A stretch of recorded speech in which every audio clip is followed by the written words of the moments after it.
అందరికీ నమస్కారం. నిన్న ఉండి నియోజకవర్గంలో డిప్యూటీ స్పీకర్ రఘురామకృష్ణరాజు గారి మీద దాడిని తీవ్రంగా ఖండిస్తూ ఉన్నాం.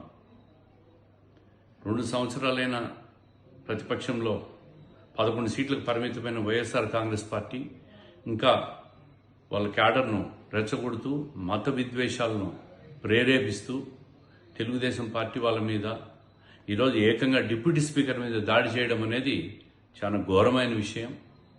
ఈ విషయంలో ప్రభుత్వం చట్టపరమైన చర్యలు గట్టిగా తీసుకోవాలా. ఇటువంటి వైసీపీ నాయకులు చేస్తున్న ఇటువంటి అరాచకాలను కట్టడి చేయాలా. ఇప్పటికే ఈ 22 నెలల కాలంలోనే చాలా టూ మచ్గా వైఎస్ఆర్ కాంగ్రెస్ పార్టీ నాయకులు వాళ్ళ కార్యకర్తలు పోతుంటారు. దీనికి అన్నిటికీ కారణం మాజీ ముఖ్యమంత్రి జగన్మోహన్ రెడ్డి రెచ్చగొట్టే విధానమే. ఆయన మైండ్ సెట్ ఇంకా మారలేదు. ఆయన మారాల్సిన అవసరం ఉంది.